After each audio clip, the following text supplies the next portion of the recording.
오늘 이 잠언 29장을 통해서 나라가 어떻게 통치돼야 되는지에 대해서 함께 나누고요. 또 우리의 자녀들에 대해서는 우리가 어떤 마음과 어떠한 생각, 또 어떻게 우리가 지도를 해야 될지에 대해서 우리 함께 나누도록 하겠습니다. 먼저 14절 말씀 보게 되면 왕이 가난한 자를 성실히 신원하면 그의 왕위가 견고하리라 라고 이야기를 합니다. 백성들의 한 사람 한 사람의 그 마음을 헤아려야겠죠.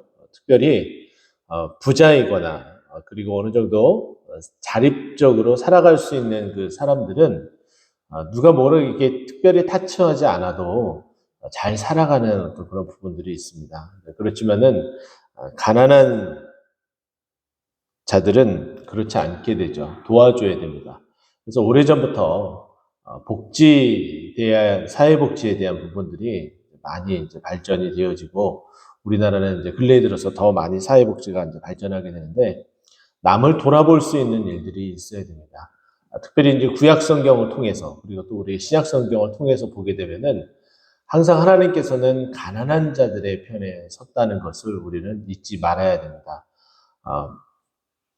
그 농사를 짓고 그리고 그 수확을 할 때에 귀퉁이에 있는 것들은 거두지 말라라고 또 말씀하셨고, 또 그 거두는 가운데에 떨어진 나락을 거두지 말라라고 이야기를 했습니다. 그렇게 해서 떨어진 그런 모든 것들은 이방인 객과 고아에게 돌아갈 수 있도록 그렇게 조치를 취했죠. 우리가 잘 알고 있는 것처럼 룻기가 바로 그런 내용의 그런 제도의 모습들을 담고 있습니다. 호렌나시 이제 과부가 되어서 시어머니와 함께 다시 이제 가나안 땅으로 이제 돌아오게 되었고, 또 그 가운데 먹을 것이 없어서 먹을 것을 구하러 나가야 되는 이 과부의 이 처량한 이 신세 가운데에 그렇게 배려해 줄 수 있는 그 제도로 말미암아 나아가서 그 수확함을 거둘 수 있었던 것은 바로 그와 같은 제도였기 때문이죠. 또 뿐만 아니라 하나님은 고아의 아버지, 가난한 자의 아버지, 고아의 아버지라고 표현을 하고 있습니다. 그렇기 때문에 더더군다나 가난한 자들을 부지런히 살피고 또 돌보는 것이 하나님께서 행하셨던 일들이기 때문에 교회가 구제하는 일에도 많이 힘써야 될 듯합니다. 이제 우리 교회가 앞으로 점차 그와 같은 일에도 교회가 전도와 구제에 힘써야 되는 일은 너무나 당연하겠죠.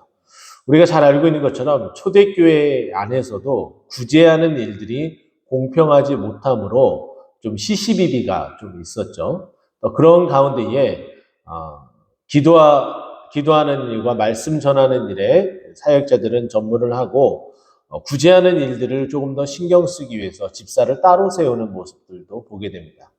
이와 같이 오늘 말씀처럼 왕이 가난한 자를 교회처럼 또 하나님의 말씀처럼 이렇게 잘 성실히 신원하고 그것을 듣고 하게 되면은 그 왕위가 견고하다. 또 이 말인 즉슨 다시 말해서 교회가 그 직임인 이 구제하는 일들을 소홀히 하면은 교회는 교회답지 못하기 때문에 교회가 온전히 서갈 수 없게 된다는 것이고, 이 교회가 정말 든든하고 온전하게 서가기 위해서는 오늘 말씀처럼 가난한 자를 성실히 시원하는 구제하는 일에 좀 힘써야 된다라고 말씀드릴 수 있습니다. 또 15절에서 17절까지 말씀을 한데 묶어서 이렇게 살펴보게 되면 15절과 17절은 자식에 대한 어떤 결과, 어떤 그 모습들이 어떻게 다르게 나타나는지에 대해서 설명을 해주고, 16절은 그 가운데에 이 자녀를 어떻게 키워야 될지에 대한 부분들을 우리에게 말해줍니다. 먼저 15절 말씀 보게 되면 채찍과 꾸지람이 지혜를 주거늘 임의로 행하게 버려둔 자식은 어미를 욕되게 하느니라. 지금 자녀를 잘못 키우는 예로서 우리에게 말해주고 있어요. 채찍과 꾸지람을 줘야 되는데 그렇게 하지 못했습니다. 그러니까 그 자녀는 채찍과 꾸지람이 없었기 때문에 어떻게 해요? 임의로 자기 스스로 자기의 잘난 체, 겸손하지 못하고 다른 사람의 말을 듣지 못하는 아나무인의 행동을 하는 자녀가 될 수밖에 없다는 거예요. 그렇게 되면은 우리도 그런 경험을 많이 하게 되죠. 정말 지나가는 이제 학생들이나 이런 이제 아이들이 너무나 버르장머리 없게 행동하거나 그러면은 저 부모가 어떻게 저의 자식을 키웠길래 이런 소구를 해도 그런 마음을 갖고 혀끝을 찾는 어떤 그런 일들이 있습니다. 자, 그것처럼 여기 보면은 어미를 욕되게 하느니라 라고 되어져 있겠죠. 그러면 이와 같은 자식을 기르지 않기 위해서는 끊임없이 이 자녀를 교육을 해야 됩니다. 근데 그 교육의 방법은 17절에 나타나요. 내 자식을 징계하라 라고 아주 단호하게 우리에게 말해줍니다. 그러면 그렇게 징계를 하게 되면 그 부모가 평안하게 하겠고 이렇게 말해주고 있고 또한 내 마음에 기쁨을 준다. 자녀가 잘 되면 그 자녀가 큰 일들을 저지르지 않고 잘 된다면 우리 부모의 마음은 평안합니다. 또 뿐만 아니라 그 자녀로 인해서 기쁨이 넘치게 되죠. 그러기 위해서는 반드시 해야 될, 선행돼야 될 조건이 있다면 그것은 자녀를 징계해야 되는 거예요. 잠언에 자녀에 대한 무수한 말들이 많이 나옵니다. 자, 그 중에 좀 우리가 이 말씀, 이 두 15절과 17절에 좀 필요한, 같이 연결되어지는 말씀을 하나 소개하자면 잠언 13장 24절 말씀인데요. 13장 24절 말씀을 보게 되면 매를 아끼는 자는 자식을 미워한다라고 표현해요. 그러니까 징계를 당연히 해야 된다라는 말이겠죠. 또 그 이어서 사랑하면 근실이 징계를 행하느니라 라고 이야기를 해요. 사랑한다면 당연히 징계를 해야 되겠죠. 당연히 그 징계가 있어야 된다라고 말합니다. 그런데 채찍과 꾸지람이 그것을 주는데 하지 않는다라는 것은 그 자녀를 사랑하지 않는 것임을 우리에게 말해줍니다. 자, 그러면 16절, 가운데 있는 16절을 우리가 보게 되면 악인이 많아지면 죄도 많아지나니 의인은 그들의 망함을 보리라 라고 되어져 있어요. 이 말인즉슨 자녀가 우리가 징계를 해서 평안하게 되고 또 우리의 기쁨이 되고 또 우리가 욕을 받지 않는 그런 부모가 된다는 것은 우리의 자녀를 어떻게 악인이 아니라 의인으로 키워야 된다라고 말하고 있죠. 그러면 당연히 자녀를 뭘로 훈계해야 돼요? 말씀으로 훈계를 해야 됩니다. 에베소에 있는 말씀처럼 말씀으로 우리가 자녀를 훈계를 해야 된다는 것이죠. 이렇게 자녀를 말씀으로 훈계를 하게 되면 다시 또 잠언 말씀으로 돌아와서 늙어서도 그것을 떠나지 아니한다라고 말씀합니다. 자, 이처럼 우리가 자녀를 어떻게 양육을 해야 될지 우리는 볼 수가 있습니다. 18절 말씀 보니까 묵시가 없으면 백성이 빙자에 행하거니와 율법을 지키는 자는 복이 있다라고 말합니다. 이 나라가 조금 더 잘 살기 위해서는 많은 백성들이 조금은 자기 자신을 되돌아볼 수 있는 그런 상황이 있어야 되겠고, 그리고 여기서 이제 율법이라고 말씀하신 이 부분은 우리가 하나님을 따르는 그 말씀, 네, 그것도 맞습니다. 근데 율법을 가만히 자세히 다 들여다보면은 하나님과의 관계뿐만 아니라 세상살이의 가운데에 필요한 도덕법이 또 존재합니다. 근데 그 도덕법을 여기 말씀에 따라서 보게 되면은 그 말씀을 지키고 또 그 도덕법을 따라가게 되면 서로 평안하게 살 수가 있습니다.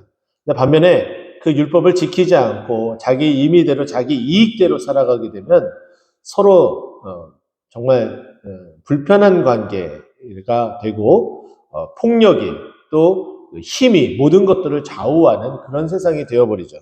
그렇기 때문에 하나님께서 우리에게 주셨던 이 말씀을 묵상하고 또 뿐만 아니라 그 율법을 지켜야지 서로 돕고 서로 평안하게 지낼 수 있게 되고 또 왕은 또 그와 같은 말씀을 가지고 백성을 가난한 자들을 위해서 성실히 해야 됨을 우리에게 말해줍니다.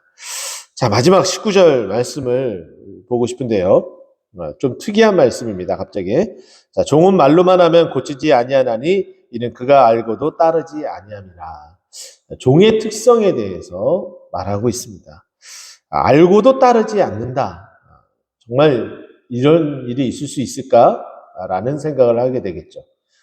그런데 종은 정말 이렇게 행합니다. 자기의 일을 하더라도 자기의 일이 아니라 주인의 일이기 때문에 좀 게으른 어떤 그런 모습 가운데 있기도 하죠. 우리가 아무리 얘기를 해도 고치지 않게 됩니다.